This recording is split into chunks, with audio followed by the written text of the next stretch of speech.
వార్తా విశేషాల సమాహారం దుర్గా డిజిటల్ కేబుల్ న్యూస్ కి స్వాగతం. విద్యార్థులు చదువులో రాణిస్తూ కళాకారులుగా ఎదగాలని రాజన్న సిరిసిల్ల జిల్లా కలెక్టర్ కృష్ణ భాస్కర్ అన్నారు. సిరిసిల్లలో జాతీయ యువజనోత్సవాలు ఆకట్టుకున్న చిన్నారుల నృత్యాలు. గాజుల మల్లయ్య ఫంక్షన్ హాల్లో జాతీయ యువజనోత్సవాలు కార్యక్రమంలో ముఖ్య అతిథిగా జిల్లా కలెక్టర్ కృష్ణ భాస్కర్ పాల్గొన్నారు. ఈ సందర్భంగా కలెక్టర్ మాట్లాడుతూ చదువు ఒక్కటే జీవితం కాదని విద్యార్థులు గ్రహించాలని కోరారు.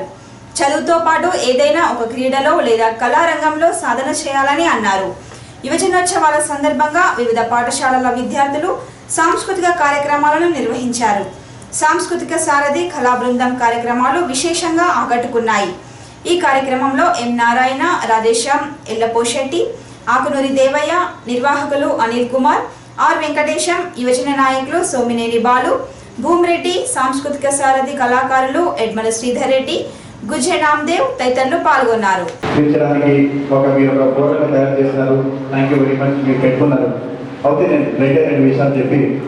మీ అసలు ప్రోగ్రామ్ని మొదలు పెట్టుకుంటారు. మొట్టమొదటి విషయం, దయచేసి ఇలా ఎలా ఉంటే మీరు కళను ఆదరిస్తున్నారు, జీవితాంతం అట్లాగే చేయాలని మనవి చేసుకుంటున్నాను. మీకు ఇప్పుడు మనకి దాదాపు సమాజంలో చదువే ముఖ్యం. సంతోషం, ఇదో చదువు లేదు, చదువు అనే ఆసక్తి ఎప్పుడు ఉండేది కాదు. మేము గ్రామానికి వెళ్ళి ప్రభుత్వ తరఫున చదవండి అని చెప్పాల్సి వచ్చేది. ఇవాళ పరిస్థితి లేదు.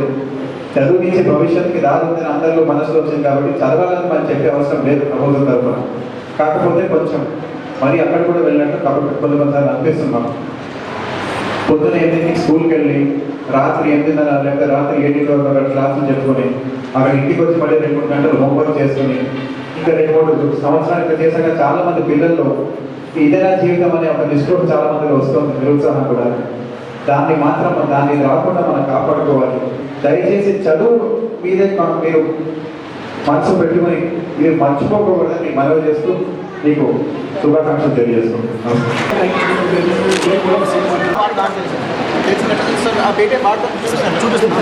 ఏమైనా డౌట్స్ అడుగుతాను మిమ్మల్ని. డౌట్స్ అంటే మీకు ఏమన్నా సపోర్ట్ కావాలని చెప్పండి మాకు. ఫర్ ఎగ్జాంపుల్ మాకు యూపీ అర్థం అవట్లేదని చెప్తే మాకు చెప్తేనే ఏమన్నా పంపిస్తాను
ప్రజల్లో ఆరోగ్య సమస్యలపై అవగాహన కల్పించాలని జిల్లా వైద్యాధికారి రాపల్లి రమేష్ కోరారు.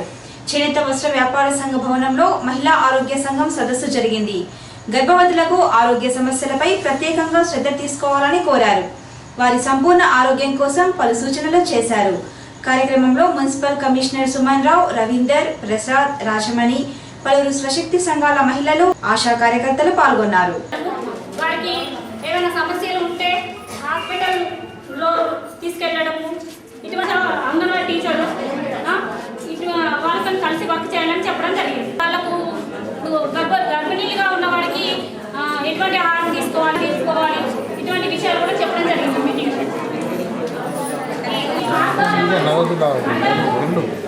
కలిసి ప్రతి ఒక్కరికి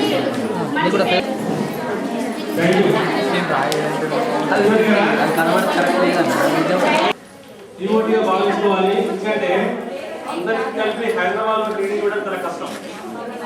జిల్లాలో ఉన్నటువంటి ఒక మండలానికి ఒక వ్యక్తిగా తీసుకుంటూ ఆ యొక్క విషయాన్ని సక్సెస్ఫుల్ చేయాలని కోరుతూ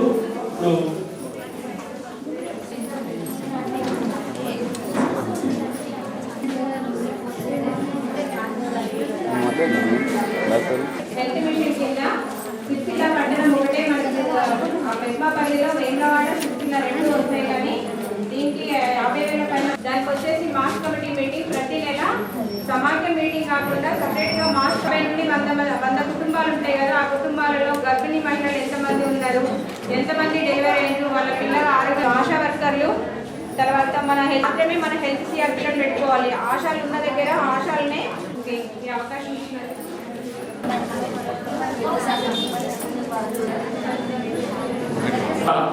సంఘాల ఆరోగ్య సంఘాల వల్ల మనకు కన్వర్జెన్స్ మీటింగ్గా ఇక్కడ ఏర్పడ్డది. దీనివల్ల ఏమంటుందంటే ఇప్పుడు మన ఆశాసు గ్రౌండ్ లెవెల్లో ఏఎన్ఎంస్ ఉండగా కూడా మనం కమ్యూనిటీని ఫెసిలిటేటర్గా ఈ మహిళా ఆరోగ్య సంఘాల వల్ల మనకు నేషనల్ హెల్త్ మిషన్ కోసము అంటే మన ముఖ్యమైన ఏమేంటంటే మాతా శిశు సంరక్షణ, మాతా శిశు అంటే మనకు డెత్స్ కంట్రోల్ అవ్వడానికి మనము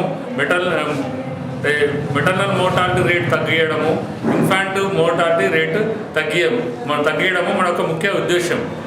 మన దీనికోసము వీళ్ళందరినీ ఒక హెల్ప్ తీసుకొని అంటే ప్రతి ఒక్కరు ఇన్స్టిట్యూషనల్లో డెలివరీ అవ్వడము, అంటే ఇవన్నీ మోర్టాలిటీ రేట్ తగ్గియడము అనేది ముఖ్య అంటే అవసరం. కాబట్టి అందరూ ఈ కన్వర్జెన్స్ మీటింగ్ ద్వారా మనము పబ్లిక్కు మెసేజ్ పంపించడం, అందరూ ఖచ్చితంగా ఇన్స్టిట్యూషనల్ డెలివరీ అవ్వడానికి కోసము మనము ఇదొకటి తీసుకోవడం. అందుకొరకు అంటే ఈ పట్టణ ప్రాంతాల్లో కూడా ఈ కన్వర్జెన్స్ మీటింగ్ అనేది మొదటి స్టెప్గా తీసుకుంటున్నాము. ముఖ్యంగా ఎక్కువ % రూరల్ సెల్ఫ్ హెల్ప్ గ్రూప్స్ ద్వారా మనము ఇది మెసేజ్ పంపిస్తున్నాం కమ్యూనిటీకి. ఇప్పుడు ఈ పట్టణ కేంద్రంలో ఇట్లనే మనము తీసుకొని దీన్ని ఎక్కువ అంటే అచీవ్మెంట్ చేసుకోవడానికి ఇదొక అంటే ప్రతి ప్రోగ్రామ్స్ అంటే టీవీ లెప్రసీ ప్రోగ్రాము, మళ్ళీ పిల్లలకు ఇమ్యునేషన్ టీకాల కోసము, ముఖ్యంగా మనము ఈ డెలివరీ కోసము, మళ్ళీ అంటే కమ్యూనిటీలో ఎపిడమిక్ డిసీజ్, సీజనల్ డిసీజ్ కూడా కంట్రోల్ చేయడానికి దీనివల్ల అందరికీ మెసేజ్ పంచి దాన్ని ఎక్కువ బెనిఫిట్ పొందడం బెనిఫిషరీస్ కోసం అని ఇదొక అవకాశం ఇది ఇచ్చినందుకు థ్యాంక్ యూ. సిరిసిల్ల మండలం పెద్దూరులోని స్పిన్నింగ్ మిల్ను తక్షణం తెరిపించాలని కోరుతూ సిఐటిఈ ఆధ్వర్యంలో కలెక్టర్ కార్యాలయం ఎదుట నిరసన తెలిపారు. సిఐటిఈ జిల్లా కమిటీ ఆధ్వర్యంలో కలెక్టర్ కార్యాలయం ఎదుట స్పిన్నింగ్ మిల్ తెరిపించాలని కోరుతూ నిరసన కార్యక్రమం నిర్వహించారు. నిరసన కార్యక్రమంలో సిఐటిఈ జిల్లా అధ్యక్షులు ఎగదండి మల్లారెడ్డి, స్పిన్నింగ్ కార్మికులు స్వప్న, కోమల, శ్యామల తదితరులు పాల్గొన్నారు.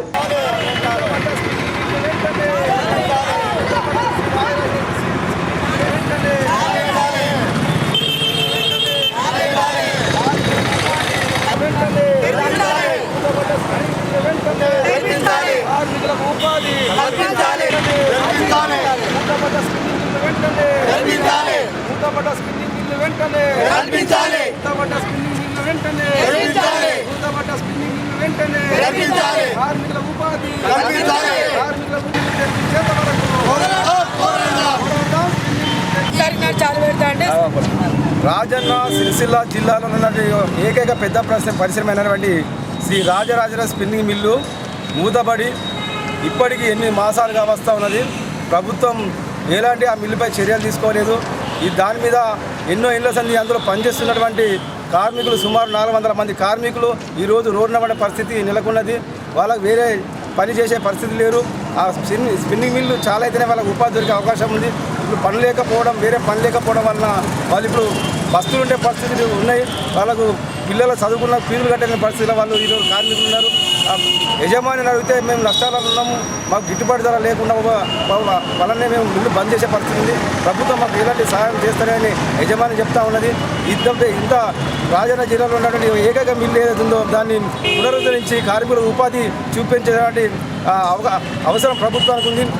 ఒక పక్క తెలంగాణలో పరిశ్రమలు తెప్పిస్తున్నాం, కొత్త ఉద్యోగాలు ఇప్పిస్తున్నామని ప్రభుత్వం చెప్తుంది. కానీ ఉన్న పరిశ్రమ మూతపడితే ఇక్కడ ఉన్న మంత్రి పట్టించుకునే పాపన వదిలాడు. కాబట్టి ఇప్పటికైనా మంత్రి కేటీఆర్ చర్య తీసుకొని ఆ మిల్లుకు సంబంధించిన సమస్యలు ఉంటే దాన్ని పరిష్కరించి మిల్లు చాలు చేపించి కార్మికులు ఉపాధి కల్పించే విధంగా చేయాలని మేము సిఐటిగా డిమాండ్ చేస్తూ ఉన్నాం.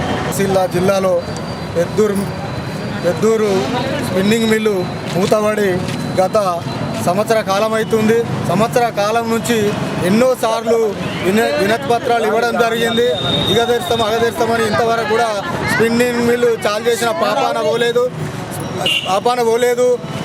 కాబట్టి అందులో పనిచేసే కార్మికులు రోడ్డున పడే పరిస్థితి వచ్చింది. వాళ్ళ పిల్లల చదువులకు కానీ వాళ్ళకు ఎన్నో అవసరాలకు నిత్యావసరాలు పెరిగినాయి. కాబట్టి వాళ్ళకు జీతాలు లేక ఉపవాసం ఉండే పరిస్థితి ఏర్పడ్డది. కావున వెంటనే ఇక్కడ కేటీఆర్ గారు మంత్రిగా ఉన్నారు, ఎన్నో పరిశ్రమలు తెస్తా అని చెప్తున్నారు. కానీ ఉన్న పరిశ్రమలే మూతపడుతున్నాయి. వీళ్లకు రోడ్డున పడే పరిస్థితి ఉంది. వెంబడే స్పందించి మంత్రి గారు దీన్ని చొరవ తీసుకొని స్పిన్నింగ్ మిల్లు తెరవని ఏరియాలో పోరాటం చేసి మేము సిఐటి జిల్లా కమిటీ తరఫున పోరాటం చేసి మిల్లును తెరిపించే వరకు పోరాటం చేస్తామని కమిటీ డిమాండ్ చేస్తుంది. నగదు రహిత విధానాలను అవలంబించాల్సిందిగా జాయింట్ కలెక్టర్ యాస్మిన్ బాషా కోరారు. కలెక్టర్ కార్యాలయంలో జిల్లాలోని మీ సేవా నిర్వాహకులతో ప్రత్యేక సమావేశం నిర్వహించారు. నగదు రహిత విధానాలకు సంబంధించి మీ సేవా నిర్వాహకులు అడిగిన పలు ప్రశ్నలకు ఆమె వివరణ ఇచ్చారు. సమావేశంలో జిల్లాలోని అన్ని మండలాల నుండి మీ సేవా నిర్వాహకులు పాల్గొన్నారు.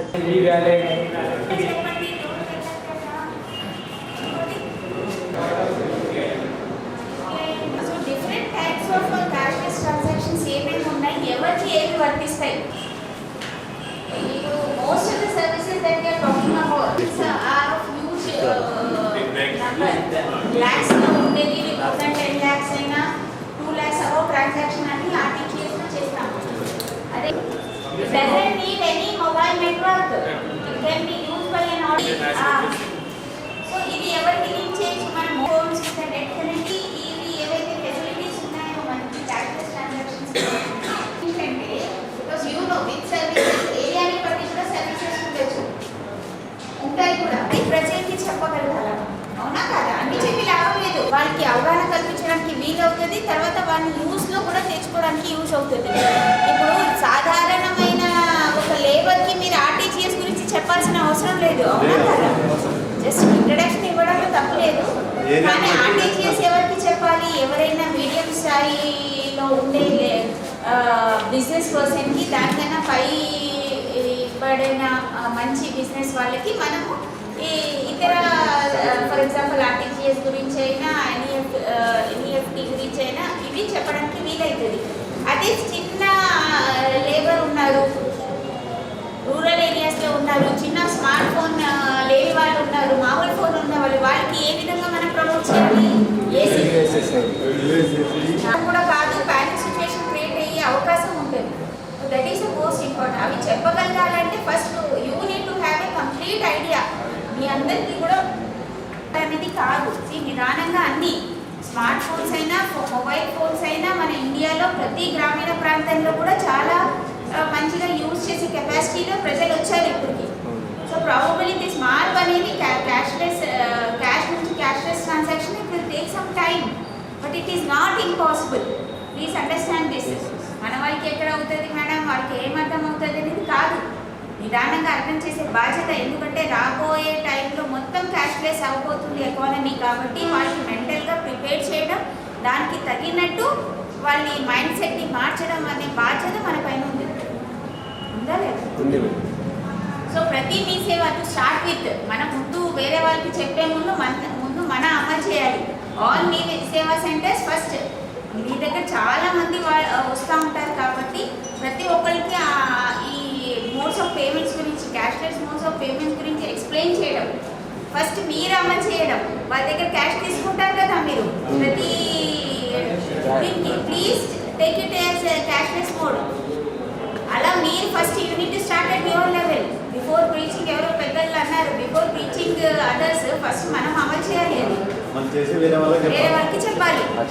సో అది ఎంత సులభమైన యాక్టివిటీ అని మీరు చెప్పగలిగితే తప్పనిసరిగా ప్రతి మీ సేవా సెంటర్లో కూడా క్యాష్లెస్ ట్రాన్సాక్షన్లే కావాలి. అర్థమైందా? అమలు చేసుకుంటారో చూసుకోండి. దీనిలో ట్రాన్సాక్షన్ గురించి డీటెయిల్గా చెప్తారు. ఈ పీపీటీ కూడా మీ అందరికీ కమ్యూనికేట్ చేస్తాను. రేషన్ షాపుల్లో, పెట్రోల్ బంకులలో, ఇతర ఆర్థిక వ్యవహారాల్లో నగదు రహిత విధానాలను అవలంబించాలని జాయింట్ కలెక్టర్ యాస్మిన్ బాషా కోరారు. పొదుపు భవన్లో రేషన్ డీలర్లతో ప్రత్యేక సమావేశం జరిగింది. రేషన్ షాపుల్లో, గ్యాస్ ఏజెన్సీలలో, పెట్రోల్ పంపులు, రైస్ మిల్లుల్లో నగదు రహిత విధానాలను అవలంబించాలని కోరారు. సమావేశంలో తహసీల్దార్ Raju, ration shop, petrol bunk, gas ఏజెన్సీల నిర్వాహకులు తదితరులు పాల్గొన్నారు. ఈ రెండు పద్ధతులు మనం ఆల్రెడీ ఇంతకుముందు చూస్తున్నాయి, కానీ ఎక్కువ వాడట్లేదు. ఈ రెండు పద్ధతులే కాకుండా ఇంకా మనం ఈరోజు SBI బడ్డీ అనే ఒక యాప్, పేటిఎం, మన జేబులో పర్సు పెట్టుకుంటే చేతి పర్సు, అదే మొబైల్లో ఒక యాప్ను డౌన్లోడ్ చేసుకుని అందులో, కానీ మన దగ్గర ఎప్పుడు డబ్బులు ఉంటారండి. ముఖ్యంగా మనంతా డీలర్స్ కానీ, వ్యాపారస్తులు కానీ, సివిల్ సప్లై డిపార్ట్మెంట్లలో, రైస్ మిల్లర్స్ కానీ, డీలర్ స్థాయిలో తక్కువ కూడా క్యాష్లెస్ ట్రాన్సాక్షన్ చేయడానికి పెద్ద ప్రాబ్లం ఏం లేదు. ఎందుకంటే స్వైపింగ్ మిషన్ కానీ, పేటిఎం యాప్ కానీ, ఎవరో ఒక వ్యక్తి దగ్గర డబ్బులు బ్లాక్ చేయకుంటే కరెన్సీకి అయ్యే ఖర్చు కూడా ఎక్కువ వస్తుంది. ఒక 100 రూపాయల నోటు ప్రింట్ చేయాలంటే 20 రూపాయలు 30 రూపాయలు ఖర్చు పెట్టాల్సి వస్తుంది. మనందరికీ తెలుసు దాంట్లో మధ్యలో దొంగ నోట్లు కూడా వస్తుంది. ఈ దొంగ నోట్లను అరికట్టడం, లక్షల్లో ట్రాన్సాక్షన్ జరుగుతుంది. గవర్నమెంట్కు ట్యాక్స్ మాత్రం 0. గవర్నమెంట్కు రావాల్సిన ట్యాక్స్ కూడా రావాలి. అంటే ఈ మూడు గవర్నమెంట్ సైడ్ నుంచి ఆలోచిస్తే ఆటోమేటిక్గా గవర్నమెంట్కి వచ్చే ట్యాక్స్ వస్తుంది. దాంతో పాటు మార్కెట్ 25 లక్షలు బ్లాక్ మనీ ద్వారా ఇచ్చి ఎంత అంటే అంత రేట్, అంటే డబ్బును వాడు ఏం చేస్తున్నాడు అంటే ఆయన దగ్గర ఉన్న రేట్లు, అంటే దీని యొక్క ఎఫెక్ట్ ఇమ్మీడియట్ గా కనపడదు. కరెన్సీని ప్రింట్ చేయడానికి అయ్యే ఖర్చును తగ్గించడం, ఇవన్నీ జరిగితే ఆటోమేటిక్గా సగటు, అంటే ఇవన్నీ జరిగినాక ఆటోమేటిక్గా క్రింది స్థాయి పేద వ్యక్తికి బెనిఫిట్ జరుగుతుందన్న ఉద్దేశంతో ప్రభుత్వం ఈ నిర్ణయం తీసుకుంది. కాబట్టి ఇంతకుముందు కూడా చెప్పాం, మనం దీన్ని ఎక్కడా కూడా నెగిటివ్ డైరెక్షన్లో ఆలోచించదు. ఇవన్నీ మనతో అయితే మనతో చేయగలుగుతామా, అవసరం అనేది ఖచ్చితంగా, నెసెసిటీ అనేది, అవసరం అనేది ప్రతి వ్యక్తిని అట్లా తయారు చేస్తారు. అది నేర్చుకునేటట్టు మనం ఏది వీలైతుందో మనం అది నేర్చుకోవడానికి ప్రయత్నం చేయాలి. చిన్న ఎగ్జాంపుల్ చెప్తాను. నిన్న మా ఇంట్లోనే జరిగింది. ఇంతకుముందు కూడా ఒక ఇంట్లో డిజిటల్ టీవీ ఉంది మాకు. అంటే డిజిటల్ టీవీ అంటే ఎయిర్టెల్ డిష్ కనెక్షన్ అంటాం కదా. డిష్ టీవీ, ఎయిర్టెల్ ఏదో ఒక ఛానల్ చూస్తుంది. అది బంద్ అయిపోతే ఎట్లా అన్నది తెలియదు. నేను పోయేటప్పుడు ఏం చెప్పినంటే, ఇగో ఈ 3 స్విచ్ నీకు ఆన్ చేయాలి, ఇగో ఈ 3 నెంబర్లు వస్తేనే నీకు టీవీ వస్తుంది అని చెప్పి. కరెంటు మొత్తం వస్తుంది కాబట్టి పర్ఫెక్ట్గా గుర్తుపెట్టుకుంది, స్విచ్చెస్ ఆన్ చేసుకుంది, అన్నీ ఆన్ చేసింది. ఆ 3 నెంబర్లు కూడా మన డిష్ టీవీ రిమోట్ ఎట్లుంటుంది, 887 అంటే 887 వెంటనే కొట్టాలి. ఒక నిమిషం గ్యాప్ ఇస్తే కూడా మళ్ళీ మొదటికి వస్తుంది. అంత అంటే చెప్పిపోయాం. ఆమెకు అస్సలు 0, అంటే సంతకం రాదు, చదువు రాదు, ఏమి రాదు, కానీ అది పెట్టుకోగలిగింది, చూడగలిగింది.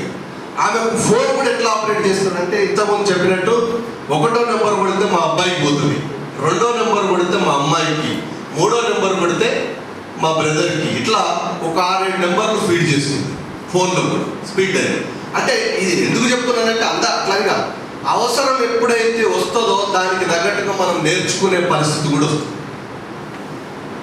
కాబట్టి ఈరోజు తెలవకుండానే గవర్నమెంట్ ఏం చేసిందంటే, అంటే మనకు తెలియకుండానే నీ చేతిలో డబ్బు లేదు, నువ్వు ఖచ్చితంగా ATM కార్డో నెట్ బ్యాంకింగో లేకుంటే ఎస్బీఐ బడ్డో పేటిఎం వ్యాలెటో ఏదో ఒకటి వాడే పరిస్థితిని గవర్నమెంట్ క్రియేట్ చేసింది. మనీ ఇంకొక 6 నెలల వరకు కూడా ప్రింట్ చేసినా కానీ మనకు మనీ మార్కెట్లోకి రాదు. ఆ లోపు మరి ప్రతి వ్యక్తి మన నిత్యావసర వస్తువుల దగ్గర నుంచి కొనుక్కోవాలి. నిన్న చూసాము హైదరాబాద్, బెంగళూరు, ఢిల్లీలో టీ స్టాల్స్ మొత్తం పేటిఎం ఓపెన్ చేస్తున్నారు. మా దగ్గర పేటిఎం యాక్సెప్ట్ చేయబడ్డని బోర్డు పెడుతున్నారు. మా దగ్గర ఎస్బీఐ బడ్డీ యాక్సెప్ట్ చేయబడ్డు. మా దగ్గర స్వైపింగ్ మిషన్.